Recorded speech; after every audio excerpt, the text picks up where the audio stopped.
Halo teman-teman, Assalamualaikum warahmatullahi wabarakatuh. Oke, jadi di bulan ini baru sempat upload karena udah sebulan lalu nggak ada upload ya. Jadi di sini aku mau update sekaligus melanjutkan proses yang sebelumnya udah di sayat mawar, sayat bertingkat, dan sayat tapis, dan satunya lagi itu tebas. Bisa dibilang tuh tebas yang nggak ekstrim, masih biasa. Tapi kenapa di sini bahannya nggak ada? Karena bahannya itu udah mati, karena nggak tahu karena apa. Karena kemarin udah sempat tumbuh tunasnya sekitar 4 cm dan udah mengembang sedikit, namun 2 minggu lalu itu udah mati ya. Jadi kita ke bahan yang ini aja, karena itu adalah cara yang aku nggak rekomendasiin untuk para pemula, karena aku sendiri aja yang udah belajar 1 tahun kurang lebih segitu masih melakukan kesalahan. Apalagi untuk kalian yang masih belajar dan baru bener-bener belajar melakukan tebas ekstrim namun salah langkah atau salah proses, bisa aja semua yang kalian lakukan tebas ekstrim itu bisa mati. Jadi di sini ada satu bahan yang sebelumnya udah di sayat mawar, sayat bertingkat, dan sayat tapis. Dan buat yang belum nonton proses sayat mawar, sayat bertingkat, dan sayat tapis ini, bisa klik link di atas ini atau bisa klik link di deskripsi. Oke, jadi kita langsung ke bagian sayat mawar yang sebelumnya udah aku proses, dan ini usianya kurang lebih dari pasca sayat mawar kemarin, udah 2 bulan lalu ya sepertinya ya. Sedikit lupa, jadi aku lihat kembali pada uploadan sebelumnya. Jadi di usia ini setelah di sayat mawar kemarin itu udah 2 bulanan ya, 2 bulan lebih. Dan ini aku ambil dari alam, usianya mungkin udah 1 bulan di alam, karena dia udah tumbuh tunas kurang lebih 8 cm, dan aku rawat hingga sekarang usianya kurang lebih hampir 4 bulan ya, hampir 4 bulan. Dan seperti ini tampilannya.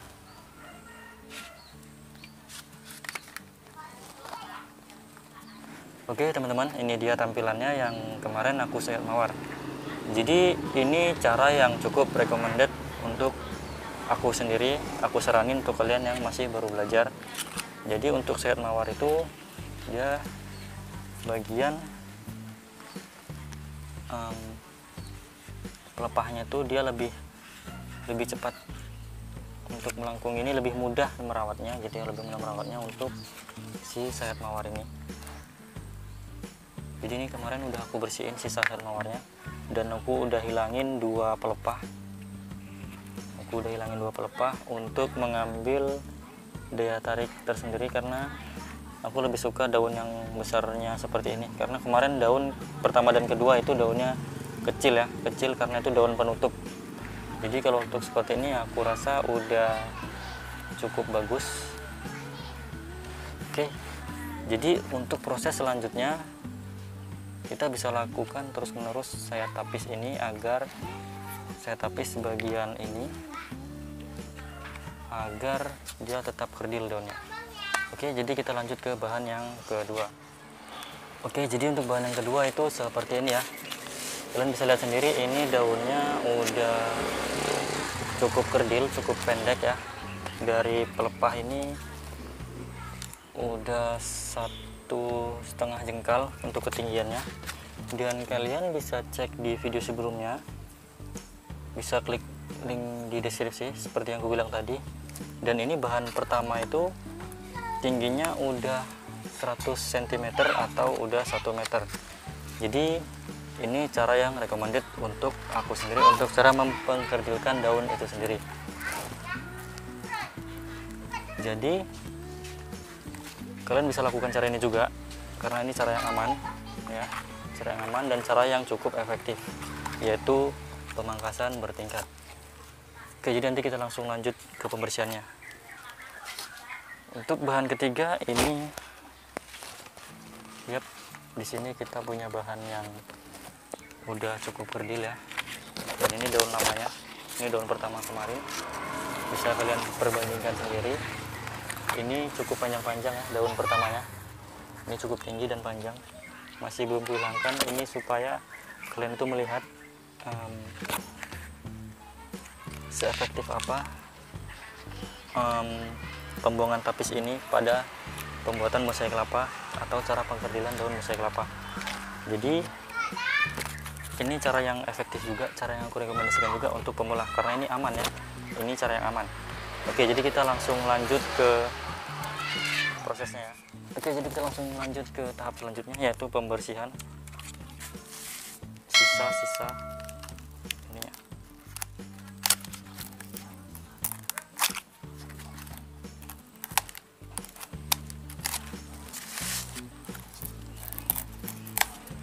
Jadi karena ini untuk bahan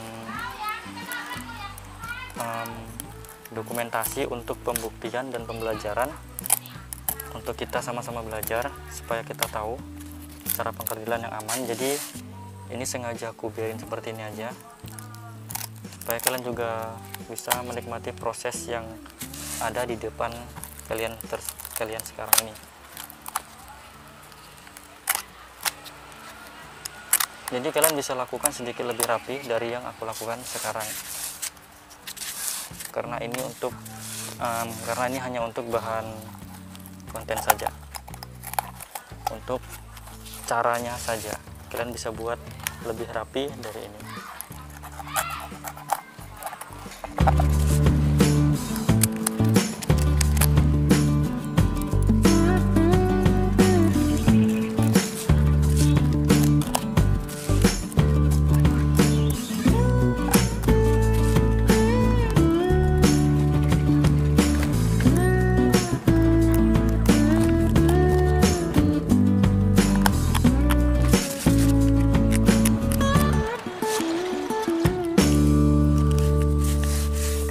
Selesai untuk tahap pembersihannya. Aku sengaja sisain satu daun, dan seterusnya aku bakalan, setelah tumbuh satu tunas, aku bakalan hilangkan satu daun lagi, hingga dia cepat pecah daun. Oke, langsung kita ke bahan selanjutnya.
Ketiga udah selesai.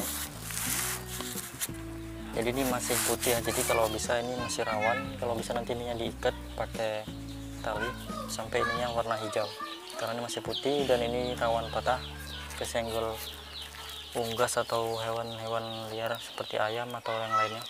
Dan satu tips lagi di sini, karena sini pakai polybag, di sini ada akar yang tembus. Ini bisa dipotong aja.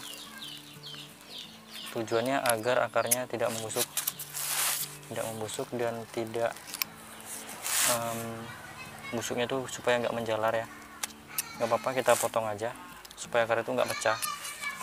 Karena yang akar yang pecah itulah yang dapat menyebabkan kebusukan pada akar ini dan akan menyebabkan mati, layu, bahkan kematian seperti itu. Oke, jadi kurang lebih seperti ini.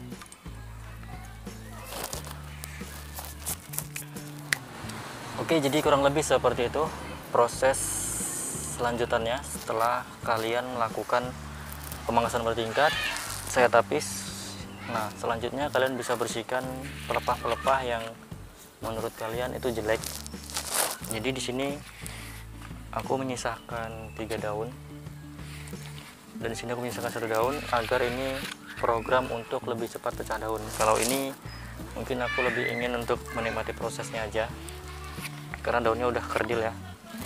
Oke, jadi terima kasih buat kalian yang udah nonton, dan jangan lupa diklik tombol subscribe, jangan lupa di share ke teman-teman kalian, dan mari majuin sejahtera untuk para pecinta bonsai kelapa. Jangan sampai seni bonsai kelapa itu dihargai murah, karena aku sendiri ngalamin itu di sini.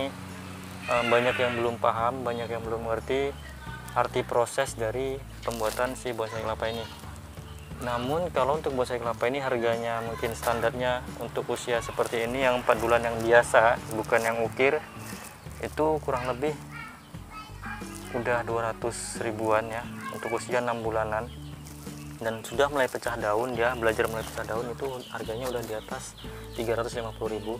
Jadi buat kalian jangan kaget dengan harga segitu, karena memang prosesnya itu yang susah. Apalagi dengan bahan yang seperti ini, bahan yang dari masih kecil, masih bayi, dirawat oleh yang pembuatnya. Dan kalaupun ada yang menawar bahkan hingga 50.000 untuk usia seperti ini, itu sama saja kalian nggak menghargai proses jerih payah dari si pembuat bonsai kelapa tersebut. Jadi segitu aja, dan mohon maaf kalau ada kata-kata yang salah, dan terima kasih sudah menonton. Assalamualaikum warahmatullahi wabarakatuh. Salam kompak, salam satu hobi.